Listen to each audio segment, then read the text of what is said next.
Bem, pessoal, a gente vai continuar a aula sobre lesão celular, né, e processo de adaptação. Nessa aula de hoje, a gente vai começar a compreender os tipos de lesão celular caracterizados por ser reversíveis, ou seja, são células em tecidos que sofrem esse tipo de lesão, mas que têm a capacidade de voltar ao estado normal ou também passar por um processo de retomada das suas características habituais, né? Então, relembrando que a diferença marcante nesse processo é que a funcionalidade celular ela é mantida, diferentemente da lesão celular irreversível, em que a função celular é perdida. Aqui, a função celular é mantida. Existem basicamente dois tipos de lesão celular reversível. Uma delas é o processo de tumefação, como a gente já está discutindo anteriormente, a gente já havia discutido anteriormente, que algumas organelas dentro da célula, assim como a membrana celular, elas podem sofrer alterações estruturais. Uma dessas alterações estruturais é fazendo com que aconteça uma rigidez na configuração das membranas. Nesse processo de rigidez, em que as moléculas de lipídio vão ficar mais densas, né, a gente chama de tumefação. Então, na lesão celular reversível, esse processo também acontece. E a gente sabe que esse processo de tumefação está mais caracterizado alguns desequilíbrios em termos de mecanismos hidroeletrolíticos, né? Então, quais os exemplos de processos hidroeletrolíticos aí de manutenção, né? A gente tem principalmente a bomba de sódio e potássio e a bomba de cálcio. São duas bombas que vão manter a homeostase desse sistema. Na tumefação celular, acontece justamente um problema, uma interferência na manutenção dessa homeostasia eletrolítica, né? E as células elas começam a fazer com que fiquem mais túrgidas, geralmente acabam ganhando um pouco mais de água e também perdendo, né? E muda completamente a configuração celular, tornando-a mais rígida. Então a gente tem isso aí como consequência de falências ou depressões, né, destruições nas bombas de íons, como eu falei, principalmente bomba de sódio e potássio e bomba de cálcio. Então, se a gente for recordar um pouco, a gente tem bomba de sódio e potássio, principalmente na membrana celular, e a gente tem bomba de cálcio em várias organelas, né, também. E então, quando essas bombas são atingidas por alguns processos, e aí acaba interferindo aí no acúmulo de íons. Então, se a gente for analisar, por exemplo, quando existe uma concentração muito alta de sódio internamente à célula, a gente sabe que essa concentração é maior fora, mas por algum motivo esse sódio só está entrando, qual a tendência da célula? Ela ganhar água, né, pelo fato de estar muito concentrada em termos de sódio, está entrando muito sódio, consequentemente vai entrar muita água por esse processo de osmose, e a tendência é que ela fica muito túrgida ou rompa, né? Acaba rompendo aí. Ou o inverso, quando a célula está perdendo, fazendo com que esse sódio não entre, fique mais concentrado fora da célula, e aí a gente tem uma perda de água pelo processo de osmose, no caso a osmose inversa, aí, fazendo com que a célula sofra desplasmólise, né? E aí, esse processo de tumefação, quando a gente visualiza em termos de microscopia óptica, a gente analisa que as células, de forma geral, vão ficar mais túrgidas, elas vão ganhar mais líquidos, né? Então, a gente observa aí nessa imagem do tecido epitelial, essa micrografia, mostrando as células com essa característica de turgidez, né? Que caracteriza a tumefação. Então, são células que vão ficar mais rígidas, os lipídios da membrana vão ficar com a configuração mais compactada, a gente vai ter aqueles grânulos de mielina, né? Aqueles grânulos que acabam sendo fragmentos da quantidade de lipídios que é perdido, né? Que é fragmentado. E a gente tem esse aspecto. Em termos de micrografia, é importante relembrar também que a eosina, que é muito utilizada, né, para coloração, vai caracterizar justamente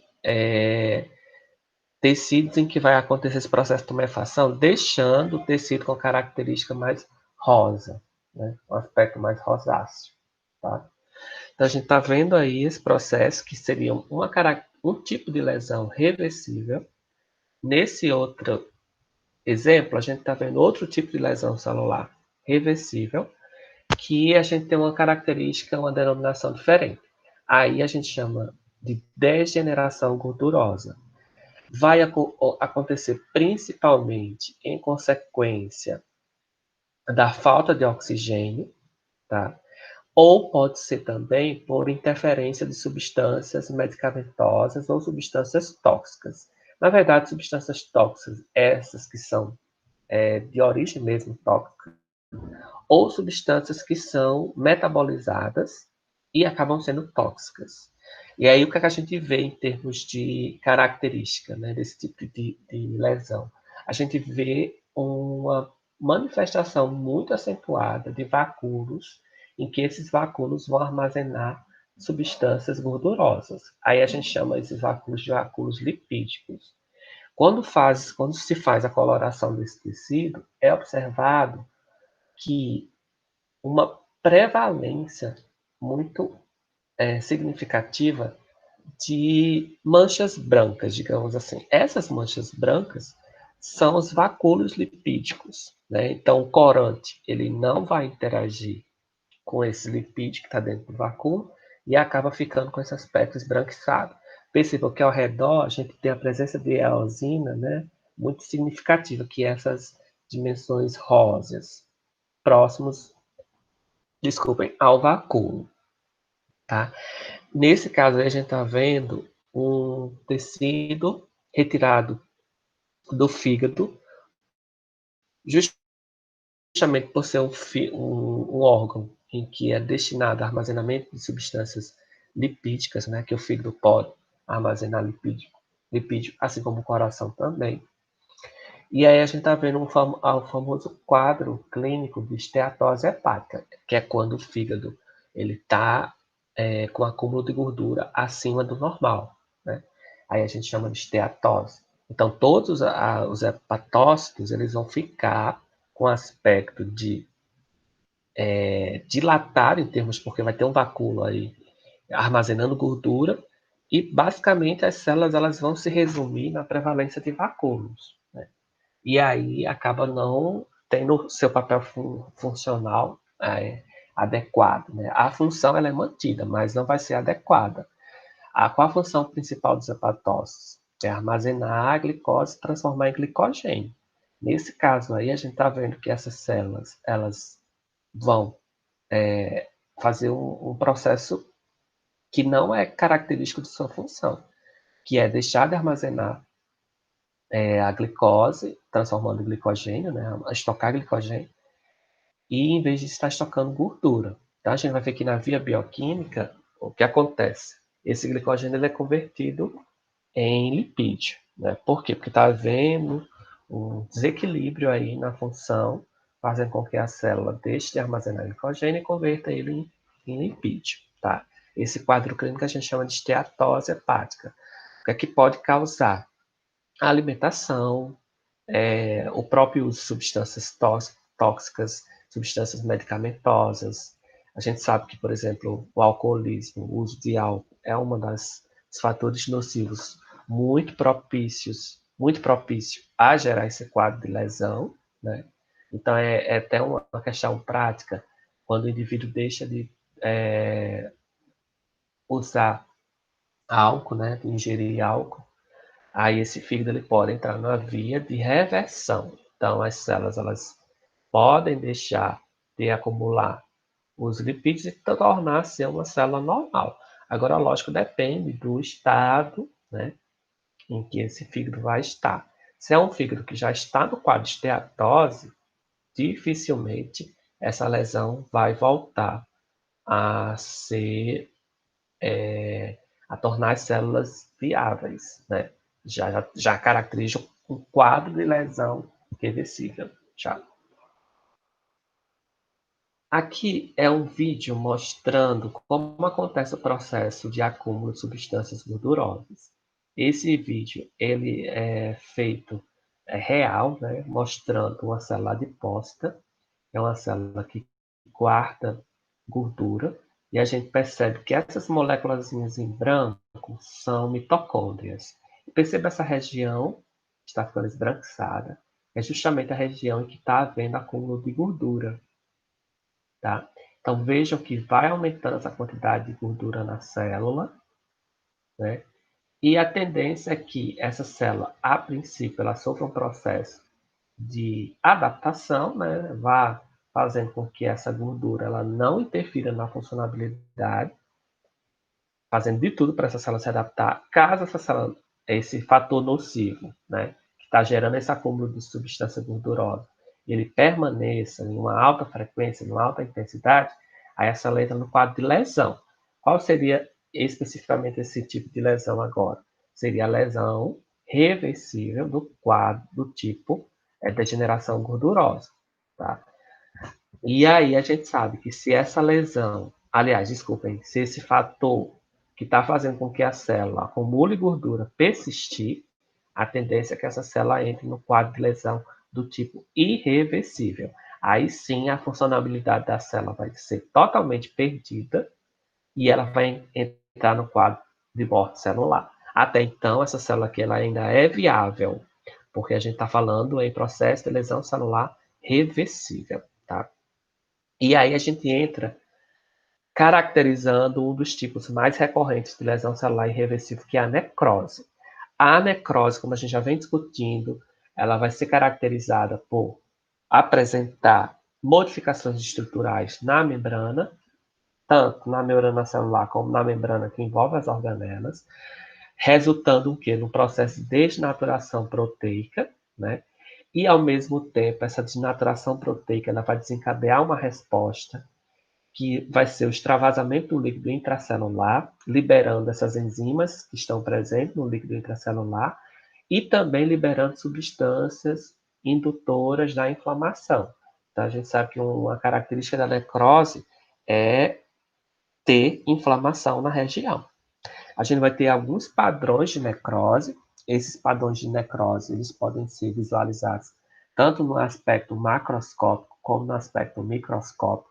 A gente vai ter algumas necroses, alguns padrões de necrose que são visíveis a olho nu e outros que só vão ser analisados, na maioria, quando é visto ao microscópio.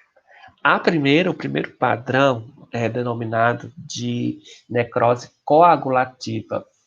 Essa necrose ela é caracterizada por acontecer principalmente decorrente, né, processo de infarto, né? E o que é que acontece com os órgãos que sofrem esse processo de necrose? Eles vão fazer com que as células elas sofram modificações estruturais, mas que não perde a forma geral do órgão. O órgão ele vai necrosar, mantendo a sua estrutura básica, a sua arquitetura básica, né? E aí fica mais ou menos por alguns dias, dependendo do tipo, né, desse fator nocivo. Se esse fator nocivo ele for em alta frequência e ainda se mantiver, a tendência é que esse órgão sofra necrose coagulativa e desapareça, né, se destrua. Mas se determinado tipo de agente nocivo só apenas induziu a lesão irreversível do tipo necrose e foi retirado, geralmente esses órgãos eles permanecem no quadro de necrose por alguns dias, tá? E aquela questão, nesse caso aí, não volta para as células normais. É um processo de lesão irreversível. Está havendo o quê? Morte celular. Morte das células nesse tecido que forma esse órgão. Para caracterizar esse tipo de necrose coagulativa, a gente está vendo aqui algumas imagens que foram decorrentes do processo de infarto. A gente está vendo um rim, né? Esse rim aí está vendo na figura A, mostrando que é preservada toda a estrutura do rim, mas a gente analisa que tem uma região amarelada. Essa região amarelada é onde está acontecendo a necrose. Percebam que todas as outras células, a gente está vendo que você tem uma distribuição normal, mas aí nessa região amarelada é onde está acontecendo a necrose. Quando é feita uma análise microscópica dessa região, a gente consegue distinguir as células normais das células que foram lesionadas de forma irreversíveis. Na micrografia está mostrando o que está onde tem um Mzinho, significa células normal do rim, certo? Que está nessa região mais inferior à esquerda. Na região mais superior à direita, a gente está vendo um Izinho, esse I está mostrando que é onde aconteceu a necrose em decorrência do processo de infarto. Então, a gente percebe nitidamente que as células aumentam seu tamanho, que é o característico da necrose, que é o processo de tumefação, né? E aí a gente está vendo que, basicamente, a estrutura da célula é mantida, mas essas células elas já foram lesionadas de forma irreversível, elas perderam a sua função, tá? A gente vai ver que nesse quadro necrose coagulativa, né, que geralmente é decorrente de processo de infartos, no caso do rim, ele pode liberar substâncias para indicar que o rim sofreu processo de necrose, tá? Quais são essas substâncias? Creatinina em excesso é um exemplo, né? Então, a creatinina em excesso indica processo de lesão, né? Aí, lógico, vai depender se é uma lesão do tipo reversível, que pode fazer com que as células voltem ao estado normal, dependendo, logicamente, sempre, da permanência ou não desse fator nocivo, desse agente nocivo, ou se já é um quadro de lesão do tipo irreversível, né? Principalmente em decorrência de quê? Pessoas que fazem medicação rotineiramente, né? Pacientes crônicos, os rins é sempre indicado haver um acompanhamento, por quê? Porque as células dos rins podem entrar no processo de necrose, né? E aí a gente já sabe que necrose remete à perca da função. Então, esse paciente que já tem necrose a nível de rins é um futuro candidato a fazer hemodiálise, tá?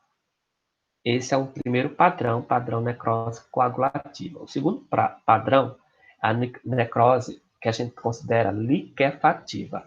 Ela é resultante, basicamente, de ataques microbianos, principalmente fungos e bactérias, né? O que é que caracteriza esse padrão? Os tecidos eles vão ter um aspecto amolecido e vai ter como se fosse acúmulo de líquido. Por isso que recebe esse nome liquefativa, tá? As células elas vão sofrer um processo de ruptura em decorrência do processo de tumefação, né? Liberam líquido. Esses líquidos têm enzimas que começam a corroer e o mais interessante é que nesse processo, como a gente está vendo que ele é derivado do ataque microbiano, esse processo de inflamação ele é mais acentuado. Por que é gerado esse líquido? Porque esse líquido ele pode ser resultante daquela batalha entre as células de defesa e as células doentes, tá? E além disso, a gente vai ter um acúmulo muito expressivo de fagócitos para eliminar essas células mortas. E aí o tecido, no aspecto visual, ele acaba ficando gelatinoso. A gente está vendo um exemplo de necrose liquefativa na região cerebral. O que acontece? É interessante que esse tipo de necrose ele pode acontecer em decorrência de hipóxia também, né? A gente viu que a necrose coagulativa é decorrente mais de infarto, a necrose liquefativa é mais decorrente de hipóxia, atingindo a região cerebral. Então, nesses casos de hipóxia na região cerebral, a gente vai ter essa característica de ser uma necrose do tipo liquefativa. Vejam que eu não estou falando de ataque microbiano, tá? Eu estou falando apenas da necrose liquefativa que pode ser resultante da hipóxia, certo? Da hipóxia. Na grande maioria, a necrose liquefativa é caracterizada por consequência de ataques de infecção microbianas, mas pode acontecer também pelo fato da hipóxia. Tá? A necrose padrão gangrenosa, ela não é considerada um tipo específico de morte celular. Ela é muito utilizada na clínica, no dia a dia, né, da clínica. É mais uma denominação clínica do que concreta. Como é que a gente pode entender isso? A necrose gangrenosa, ela é um tipo de necrose que acontece em um dos membros. Geralmente é mais comum no pé, por isso que recebe o nome de pé diabético às vezes, né? Em pacientes que têm diabetes. E ela é o resultado dessas duas. Na verdade, o que acontece? Acontece inicialmente uma necrose do tipo coagulativa, que pode ser em decorrência da falta do influxo sanguíneo, da isquemia nessa região. Cessou o sangue nessa região, o que acontece em seguida? Começa a haver prevalência de crescimento bacteriano. O crescimento bacteriano recruta células de defesa que vão tender a fazer com que esse tecido seja eliminado. Qual a característica resultante na gangrenosa? A gente vai ter a soma dessas duas outras características. A gente vai ter inicialmente uma tumefação a nível de célula e depois a gente vai ver que esse tecido vai ficar com aspecto gelatinoso. Então, juntando as duas, a gente tem o que a gente denomina de necrose gangrenosa. A gente está vendo aí a visualização dessa necrose na região do membro superior, na mão, né? Vendo que fica com aspecto escuro, devido à falta de oxigênio, em decorrência da falta de suprimento sanguíneo, e que geralmente a gente vai ter um padrão muito expressivo de infecção bacteriana. Tá? É importante dizer, relembrar, que eu não falei, que na liquefativa a gente pode ter também acúmulo de pus. Esse acúmulo de pus é decorrência da batalha entre as células de defesa e as células bacterianas, né? Nesses tecidos, que aí resulta na necrose liquefativa. Na gangrenosa, a gente pode também ter pus, porque vai ser o somatório dessas outras duas, da liquefativa e da caseo, da granu, na coagulativa, desculpa, na coagulativa junto com a liquefativa, tá? E aí resulta na necrose gangrenosa, ok? A caseosa, que eu estava dizendo anteriormente, misturando um pouco, ela é mais encontrada em decorrência de um processo de infecção específico, que é pela Mycobacteria tuberculosis. Então, a tuberculose vai fazer com que, aliás, a infecção da bactéria que provoca tuberculose vai fazer que esse tecido sofra o processo de necrose, e ele vai ficar com aspecto caseoso.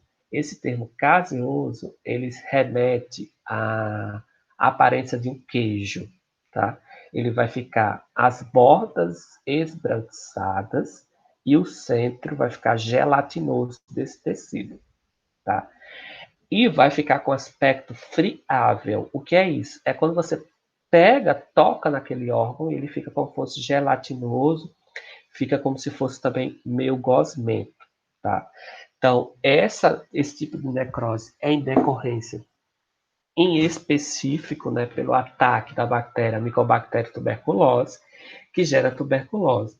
Então, hoje já se sabe que essa bactéria não se instala apenas nos pulmões, tem pacientes que podem ter tuberculose também no intestino, e a gente sabe que a tuberculose ela pode também ficar adormecida, a bactéria pode formar os ninhos, né, que a gente chama, e ficar por vários anos adormecida. Só quando o paciente sofre algum tipo de imunossupressão é que pode desencadear o processo inflamatório.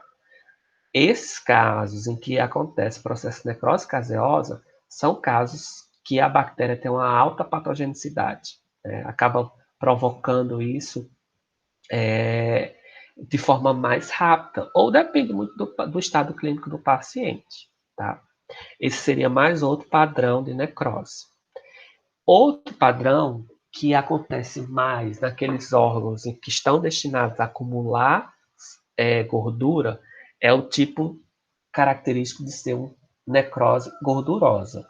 O que é que acontece nesses tecidos?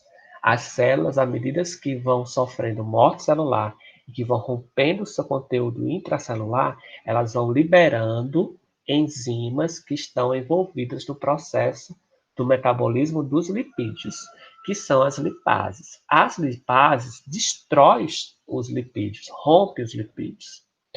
Então, quando se trata de órgãos que têm essa função de acumular gordura, essas lipases vão fazer com que ataquem as células de gordura, né?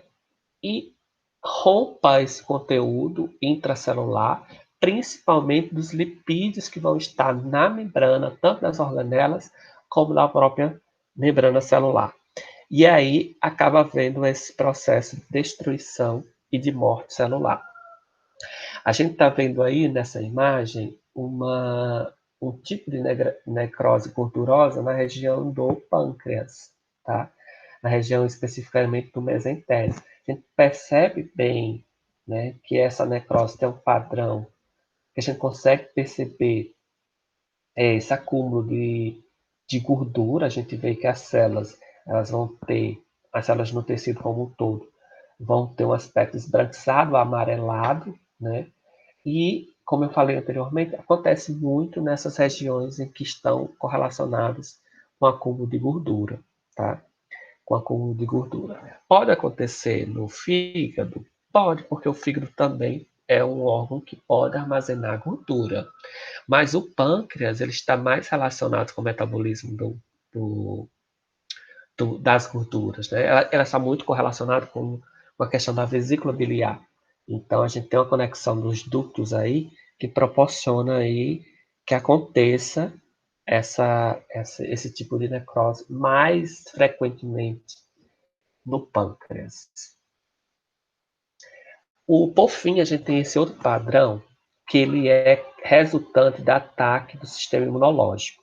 Então, o sistema imunológico ele tem a tendência dos anticorpos gerarem o que a gente chama de imunocomplexos, e esses imunocomplexos eles podem se depositar nas regiões dos vasos sanguíneos e gerar esse processo de necrose. Quando a gente analisa, por exemplo, aí uma artéria normal, a gente está vendo a diferença entre a artéria normal, principalmente em relação às paredes, com a artéria que sofreu necrose do tipo fibrinoide. Percebam que na necrose fibrinoide, a gente vai ter uma predominância de eosina, né? Que é a questão do corante, vai ter uma região mais rósea, principalmente na região mais interna. E o que é que acontece nesse processo de fibrinoide?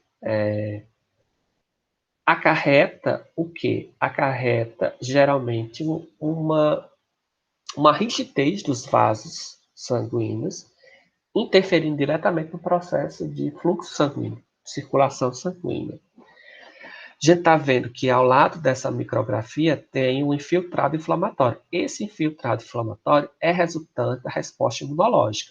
Então, anticorpos, quando se juntam para combater um micro-organismo, um patógeno, eles tendem a formar o que a gente chama de imunocomplexos. Esses imunocomplexos eles são levados na corrente sanguínea. Então, quando eles se depositam, né, e geram um quadro de inflamação, eles podem levar a necrose a nível daquele tecido, em específico aí os vasos sanguíneos. Quais os exemplos que a gente pode dizer? Processo de reações autoimunes, isso é muito comum, né? Ou em quadros de infecção mais severas, como, por exemplo, o caso da COVID. Pode acontecer também. A gente sabe que a COVID já tem vários estudos mostrando que pode resultar em trombose e pode também afetar rins, né?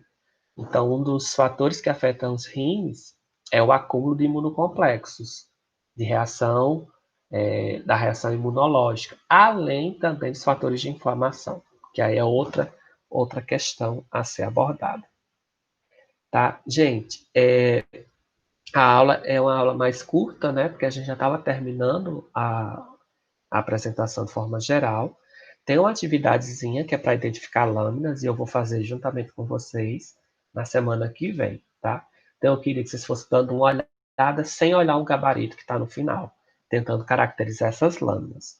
Eu já deixei uma atividade, essa atividade é para vocês relacionarem algumas patologias, alguns casos clínicos com a prevalência desses tipos de necrose. Então, por exemplo, eu coloquei lá diabetes. Então, o que é que pode acontecer? Quais os tipos de padrões de necrose que podem aparecer na diabetes? Então, será que é a necrose gordurosa?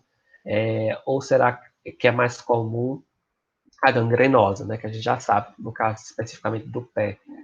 Então, vocês vão caracterizar, fazer essa ponte entre a patologia, por exemplo, diabetes, o padrão de necrose e explicar esse padrão de necrose. Então, eu vou dizer, por exemplo, diabetes pode surgir necrose do tipo gangrenosa. O que é que caracteriza o padrão de necrose gangrenosa, em especificamente na diabetes? Então, vocês vão descrever um pouquinho só, brevemente, esse tipo de padrão de necrose relacionada a cada patologia, a cada quadro clínico, tá certo? Eu acho que vai ficar uma forma mais dinâmica da gente aprender a exemplificar esses padrões de necrose na prática, nos casos clínicos. E essa atividade é mais para vocês analisarem as lâminas, porque a intenção era que depois dessa aula eu iria fazer uma atividade prática, né, da análise de lâminas. Então, como não deu por causa da nossa situação atual, então a gente vai fazer uma mais interessante que vocês aprendam mais ou menos como é que a gente consegue distinguir algumas lâminas em termos de processos de necrose, tá? Não só de necrose, de lesão como de forma geral, tanto lesão reversível como lesão irreversível, ok? Então, a gente fica por aqui, bom final de semana a todos, e aí qualquer dúvida pode entrar em contato.